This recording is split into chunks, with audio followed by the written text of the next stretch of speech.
بڑی عجیب و غریب بات فرمائی گئی کہ کل قیامت کے دن رسول اللہ کے حضور اللہ کی عدالت میں ایک مقدمہ دائر کریں گے. وقال رسول یا رب،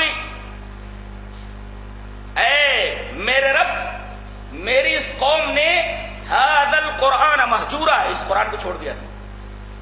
عدالت کس کی؟ اللہ کی. دعویٰ کس کا؟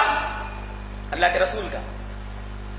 مدعی آپ، اور جس کے اوپر دعویٰ کیا گیا مدعا علیہ آپ کی امت جنہوں نے قرآن کو چھوڑ دیا.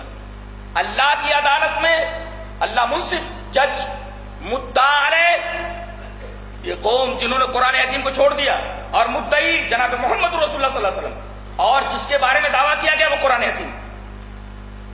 اللہ کے رسول فرمائیں گے اے اللہ، میری اس قوم نے جو تو نے اپنا کلام میرے اوپر اتارا تھا، اس کلام کو چھوڑ کر کے نہ جانے کن کن چیزوں کو یہ پڑھتے تھے، لیکن تیرے اس قرآن کو انہوں نے چھوڑ دیا تھا. قرآن کے در حقیقت انسان کے اوپر 6 حقوق ہیں، یاد رکھے جائیں.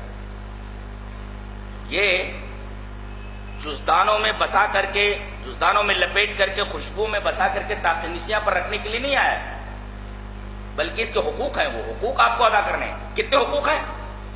امتیوں کے اوپر قرآن حکیم کے کتنے حقوق؟ 6 حق ہیں. گناتا ہوں. قرآن حکیم پر ایمان لانا. ایمان لانے کا مطلب اللہ کا کلام، پڑھنا، سمجھنا، عمل کرنا، دوسروں تک پہنچانا، اور اس کی جگہ پر کسی اور کتاب کو ترجیح نہ دینا. 6 حق ہیں. پھر سے دیکھو، ایمان لانا یہ اللہ کا کلام، پڑھنا، سمجھنا، عمل کرنا، دوسروں تک پہنچانا، اور اس کی جگہ کسی دوسری کتاب کو نہیں دینا. کیا یہ حق ادا ہو رہا ہے؟ قرآن پر لوگ ایسے ہی ایمان لے آئے ہیں، اللہ کا کلام ہے، لیکن بقیہ جو حقوق ہے وہ ہم ادا کر رہے ہیں. ارے کچھ لوگوں نے تو مسجدوں سے قرآن حکیم کو ہٹا دیا ہے، اس کی جگہ پر دوسری کتاب کی تعلیم کرتے ہیں، دوسری کتاب پڑھ رہے ہیں. انہوں نے رحل کے اوپر قرآن حکیم کو چھوڑ کر کے دوسری کتاب پڑھنا شروع کر دیا ہے، یعنی قرآن حکیم کی جگہ ایک دوسری کتاب کو دے دیے. قرآن حکیم کی توہین اس سے بڑی اور کیا ہو سکتی ہے؟ قرآن حکیم کا حق ادا ہو رہا ہے. پھر سے ریپیٹ کرتا ہوں، 6 حق یاد رکھو: ایمان لانا، پڑھنا، سمجھنا، عمل کرنا، دوسروں تک پہنچانا، اور اس کی جگہ کسی دوسری کتاب کو نہیں لانا. قرآن کا یہ حق ہے کہ اس کی موجودگی میں کسی دوسری کتاب کو نہ لایا جائے، وہ درجہ کسی دوسری کتاب کو نہ دیا جائے. میں کہتا ہوں کہ قرآن حکیم کے حقوق کے بارے میں اگر ہر امتی اپنے گریبان میں جھانک کر کے دیکھے تو اس کا ایک حق صحیح سے ادا نہیں کر پا رہا. کل قیامت کے دن اگر رسول دعویٰ کریں قرآن حکیم کے بارے میں اور مدعا امتی ہوں تو اللہ کے حضور کیا جواب دے پائے گی امت؟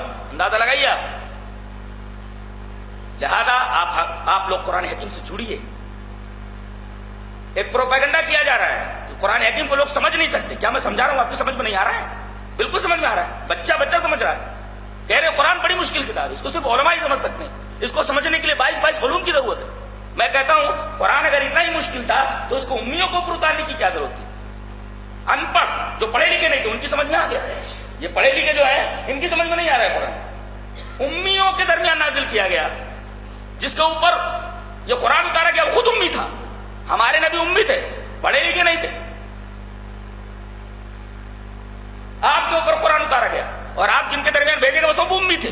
وہ الذی بعث فی الامیین رسولا منہم، وہی ذات ہے جس نے اپنے رسول کو جو امی ہے امیوں کے درمیان بھیجا، جو پڑھے لکھے نہیں. کسی کالج میں نہیں گئے تھے، وہ کسی اسکول میں نہیں گئے تھے.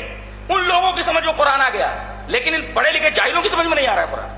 اور قرآن حکیم بولتا ہے وَلَقَدْ يَسَّرْنَا الْقُرْآنَ لِلذِّكْرِ فَهَلْ مِن مُدَّكِرٍ، ہم نے قرآن کو بہت آسان کر دیا ہے. تو کیا کوئی ہے قرآن سے نصیحت حاصل کرنے والا؟